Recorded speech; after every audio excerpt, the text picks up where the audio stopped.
Olá pessoal, continuando aqui com o conteúdo sobre Estado de Poder e Política. Bom, agora a gente vai estudar o pensamento do filósofo americano John Rawls. O John Rawls, um dos grandes teóricos do direito e da justiça no século XX, e ele tem uma obra muito importante, um livro chamado A Teoria da Justiça, do ano de 1971, em que ele propõe um exercício hipotético de criação de uma sociedade justa. Então é interessante porque ele, nesse livro e em outros tantos escritos também, ele defende a importância da justiça na ação política e na ética, obviamente. E o que ele está falando sobre isso, pessoal? Por que ele fala isso exatamente?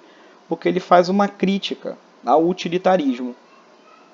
Então, o utilitarismo, enquanto corrente filosófica, defende que na sociedade as ações devem buscar a felicidade da maioria.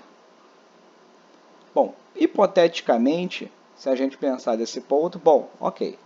Então eu fiz determinada ação em que eu agradei 90% da população. Bom, e aqueles 10% que foram desagradados? Por que eles não podem ter, por exemplo, seus direitos individuais respeitados? Repare que a gente não está falando, por exemplo, em desalojar uma casa, se for necessário, por exemplo, construir uma ponte em determinado local. Eu estou falando de coisas mais concretas, de a gente beneficiar a maioria, enquanto uma minoria se vê prejudicada para benefício da maioria. Então, digamos que eu, pelo fato de ter uma limitação orçamentária enquanto prefeito, eu vou fazer a rede de esgoto e asfaltar 90% da cidade e aqueles outros 10% ficarão sem. E o critério que foi utilizado era as pessoas, por exemplo, que moram em bairros mais afastados.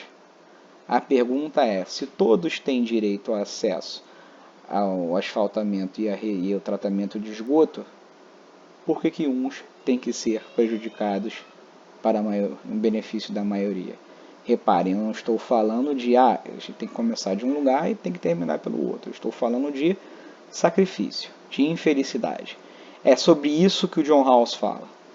Então, quando a gente olha sobre esse prisma, não é justo. Ele está se preocupando com a justiça. Daí a obra dele ser tão influente para a teoria da justiça ainda hoje. Bom, nessa obra ele vai se fazer perguntas simples, porém profundas e complexas. O que é justiça? Como é que eu posso saber quais são os princípios sociais justos? Como é que eu posso criar uma instituição social, por exemplo, a polícia, o legislativo, ou qualquer outra coisa, que seja de fato justa? E se as leis são injustas, como é que eu posso modificar e criar uma lei, ou modificar ou criar uma instituição política justa? Essas são perguntas bastante profundas, e para isso o John Rawls ele propõe no livro A Teoria da Justiça um exercício hipotético, ou seja, um exercício ideal, baseado num novo contratualismo, né? Ele retoma a discussão dos contratualistas como Rousseau, como Locke, no entanto, já em um contexto diferente. Porque se os contratualistas originais propunham um contrato que teria acontecido num passado remoto, que não se sabe na prática, hoje em dia não se sabe na prática se existiu ou não, o John Rawls ele propõe um novo contratualismo baseado no exercício hipotético. Bom, como é que a gente faria isso? Bom, Primeiro, nós colocaríamos todas as pessoas dentro de uma determinada sociedade em uma posição original, utilizando o que ele chamou de véu da ignorância. O que é o véu da ignorância? Então pensem no exercício. Uma sala de aula com 10 alunos, cuja função vai ser redesenhar a sala de aula mais justa, que eles consideram justas. Só que para isso, eles estarão sob o véu da ignorância. Isso quer dizer o que na prática? Ora, eles, alunos ou cidadãos da futura sociedade, não sabem absolutamente nada sobre quais posições eles iriam ocupar quando essa sociedade fosse construída.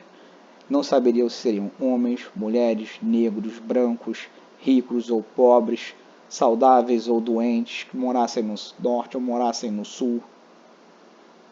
Não sabem absolutamente nada. E por que esse véu da ignorância? O John Rawls ele vai afirmar o seguinte: a tendência humana, quando se pensa em uma sociedade justa, é utilizar a sua noção de justiça. Eu utilizo a minha noção de justiça, por exemplo, e crio uma sociedade justa. Porém, é fatal, ou seja, é certo que a minha noção de justiça não é a melhor. Individualmente, nenhuma é a melhor, porque nós iremos pensar uma sociedade justa de acordo com as nossas vivências. Então, eu posso dar mais atenção a um aspecto e menos atenção a outro. Isso não tornaria uma sociedade de fato justa. Se todos estivessem sob o véu da ignorância, na hora de propor, por exemplo, uma lei, a lei deve conceder auxílio maternidade de 1 ano. E aí, se você é um patrão avarento, você pode pensar, não, vou passar 1 ano pagando um funcionário que não trabalha? Não. Se você é uma mulher e que quer ter filho, você pensa, bom, concordo com essa lei. Então reparem que os dois vão estar votando de acordo com a sua preferência e não com o que é justo ou injusto. Agora, se a pessoa não sabe se será homem ou mulher, patrão ou empregado, a tendência é que vote uma lei que chegue a o mais próximo de um ideal de justiça. Então, ele faria a pergunta, bom, é justo para uma mãe ficar 1 ano sendo paga para criar o seu filho? Eu não sei se eu vou ser mãe, eu não sei se eu vou ser patrão. Então reparem bem como a pergunta ela muda de sentido e profundidade. Você não vai pensar como mãe ou como patrão, você vai pensar tendo a justiça como parâmetro. E esse é importante, vai ser novo contratualismo, neocontratualismo. Esse é um exercício de se pensar, para se pensar a justiça. Bom, nós temos 2 princípios muito importantes para pensar isso, que é o princípio do mínimo da liberdade individual, que são os chamados direitos civis que nós já temos hoje. Por exemplo, o direito à liberdade de expressão, o direito de ir e vir, o direito à propriedade, o direito de liberdade religiosa, e assim por diante. Todos e absolutamente todos os cidadãos devem ter exatamente os mesmos direitos e que o Estado faça valer esses mesmos direitos. E aí a gente volta àquela questão. Ora, se todos em uma cidade têm direito à infraestrutura de qualidade, por que uns vão ficar com a rua asfaltada e com tratamento de esgoto e outros não? É injusto se todos têm exatamente o mesmo conjunto de direitos. Então repare, a gente não está falando de onde vai começar e onde vai terminar.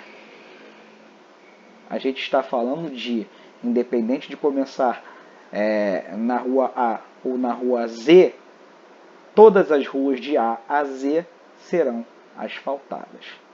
Porque esse é o princípio da justiça. Todos têm Direito exatamente o mesmo conjunto de direitos e de deveres. Ponto 1. E outro, princípio da diferença e da igualdade de oportunidades. O John Rawls vai dizer: as desigualdades econômicas são aceitáveis dentro de uma sociedade. Aliás, elas são até desejáveis, porque de fato existem pessoas que são mais competentes do que as outras. E não é justo que a competência não seja premiada e a incompetência seja premiada. Não é justo isso, porque afinal de contas, se eu me esforço mais, é justo que eu receba mais. Se eu me esforço menos, é justo que eu receba menos. Mas aí está uma outra coisa muito importante para a gente pensar. Se a diferença ela é justa, também é justa a igualdade de oportunidades. Então, somos diferentes dentro da sociedade? Um advogado bem-sucedido e milionário e um advogado não bem-sucedido. O que vai definir é a competência do sujeito. No entanto, esses mesmos advogados, esses mesmos indivíduos devem ter igualdades de oportunidade. E onde está a igualdade da oportunidade? Não está em ganhar o mesmo salário, está em ganhar a mesma oportunidade, por exemplo, a uma educação de qualidade. Então, a educação de qualidade, da educação básica até o nível superior, tem que ser exatamente a mesma para todos. Se eu garanto a igualdade de oportunidade, aí sim a competência fará diferença no mercado de trabalho. Repare, o advogado milionário e bem-sucedido e o advogado que não é milionário e não é bem-sucedido. Os dois tiveram exatamente acesso às mesmas oportunidades. Foi a competência que separou os dois. E outra coisa, é muito importante pensar também, além da igualdade de oportunidades, estender o máximo de benefícios para aqueles que têm um mínimo de vantagem.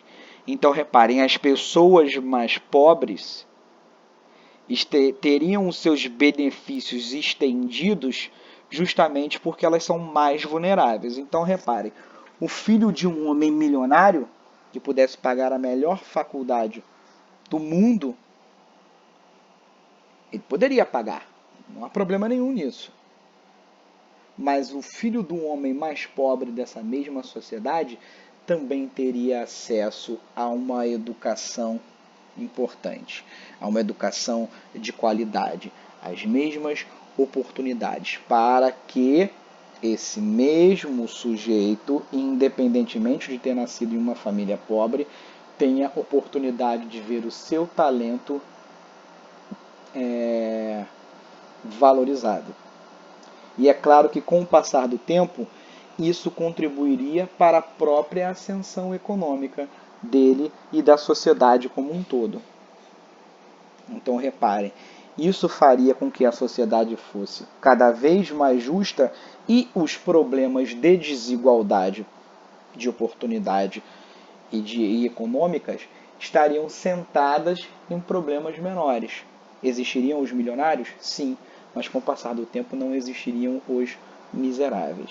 E essa é a questão importante para se pensar dentro da teoria da justiça do John Rawls.